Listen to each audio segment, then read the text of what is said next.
This is Chapter 9, Section 4, Language. Alright, so genetic influences on intelligence. And through the 1900s, a great debate took place in the scientific world. Scientists wondered whether we are more influenced by our genetics or by our environment. The question applies to many human characteristics, but few more than intelligence. We will look first at the genetic side of the debate. Are all people born with the same amount of intelligence? How do genetic factors affect the level of intelligence we have? Researchers who study the genetic factors in intelligence have used kinship studies and adopt these studies to explore questions such as these. Kinship studies. If genetic factors are involved in intelligence, then closely related people should be more alike in terms of intelligence scores than distantly relative or unrelated people. For this reason, psychologists have studied intelligence test scores of related people. Identical twins have often been used in these studies because they are exactly the same genetic makeup. Their test scores should be identical if intelligence is solely inherited.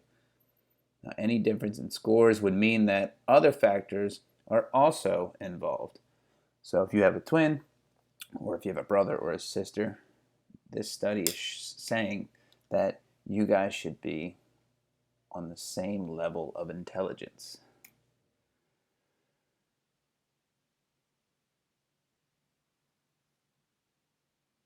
Okay, so psychologist Thomas Butchard and his colleagues compiled the results of more than 100 studies on the relationship between heredity and intelligence. They found that the intelligence test scores of identical twins are more similar to those of any other group of people. Interesting. This finding holds true even when the twins are reared apart and grow up in different environments. That's even more interesting. Similarities in intelligence test scores between pairs of fraternal twins, other brothers or sisters, and parents and children are moderate. So they're not as similar. Similarities in intelligence between children and foster parents and between cousins are weak. What does all this mean? It means that the genes do seem to play a role in intelligence. But how great of a role does inheritance play? That's a good question. I don't know. Heritability is the extent to which variations in a trait from person to person can be explained by genetic factors. Most studies suggest that the heritability of intelligence ranges from 40 to 60%. That is about half of the differences in intelligence test scores among people can be accounted for heredity. Some studies have compared the intelligence test scores of adopted children to those of their biological parents and their adoptive parents. If children are separated from their biological parents at early ages, but their intelligence test scores remain very similar to those of their biological parents, it is probably because of genetic influences. On the other hand, if the intelligence test scores of adopted children are more like those of their adoptive parents, it's probably because of their environmental influences.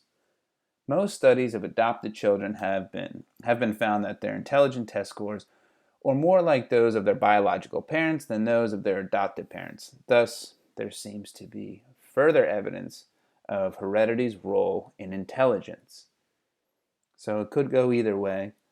It could be your environment or it could be genetics. But most of the time, it's your genetics that make up your intelligence.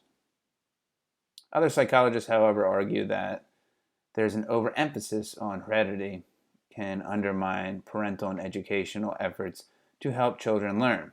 Parents and educators are most effective when they believe that their efforts will improve children's knowledge and skills because parents and educators cannot change a children's genetic codes. I can't change your genetic code. You can't change mine. it is useful for them to assume that the effective parenting and teaching can make the difference. It most definitely can. Environmental influences on intelligence. So this guy and his colleagues found that for each type of kinship, from identical twins to parents and children, intelligent test scores are more alike for pairs of people who are reared together than for pairs who are reared apart. This result holds true for identical twins, other brothers and sisters, and even people who are unrelated. These findings suggest that the environmental factors also affect intelligence. A variety of studies have examined the influence of home environment, parenting styles, schooling, and other environmental factors on intelligence. Home and parenting. All right, studies have shown that home environment and styles of parenting influence the development of intelligence. The following factors have been demonstrated to help improve intellectual functioning in children. The parents are emotionally and verbally responsive to their children's needs. The parents provide enjoyable and educational toys. The parents are involved in their children's activities. The parents provide varied daily experiences during preschool years. So that's before kindergarten. The home environment is well organized and safe. And the children are encouraged to be independent, to make their own decisions, and to solve their own problems whenever possible. So there's been studies on the home environment and styles of parenting that influence intelligence, and these are the factors. All right, preschool programs. Many preschool programs, have you ever been to preschool? Are designed to provide young children with enriched early experiences. These experiences are intended to develop intelligence and to prepare children for school. Many such programs exist. In preschool programs, children become familiar with books. They also play word and number games. They work on puzzles. They draw materials, toy animals, and dolls they get to play with. They also interact with teachers in a school-like setting. So that's a very good experience for young children. Preschool programs have been shown to increase the intelligence test scores, achievement test scores, and academic skills of participants. Preschool programs also appear to have long-term benefits. Graduates of these programs are less likely to repeat a grade or to be placed in a class for slow learners. They also are more likely to finish high school, attend college, and earn high incomes. Participation in programs even decreases the likelihood of juvenile delinquency and reliance on welfare programs. Aging and intelligence. Psychologists are also concerned about factors that affect intelligence among adults, especially older adults. Most older people show some drop off in intelligence as measured by scores on intelligence tests. The decline is usually most notable in time test questions, questions that must be answered within a certain amount of time. On the other hand, vocabulary skills can continue to expand for a lifetime. Slowed response times are part of a decline in the fluid intelligence. These mental capacities allow us to respond quickly to novel situations or problems. What remains more stable, though, is crystallized intelligence, the sum of our knowledge about the world. Crystallized intelligence can continue to grow throughout our lives. The sum of knowledge about the world. It's crystallized intelligence. Biological changes contribute to some of the decline in fluid intelligence. However, older people who retain their health have high levels of intelligent functioning. One study conducted in Seattle has been following intellectual changes in adults since 1956.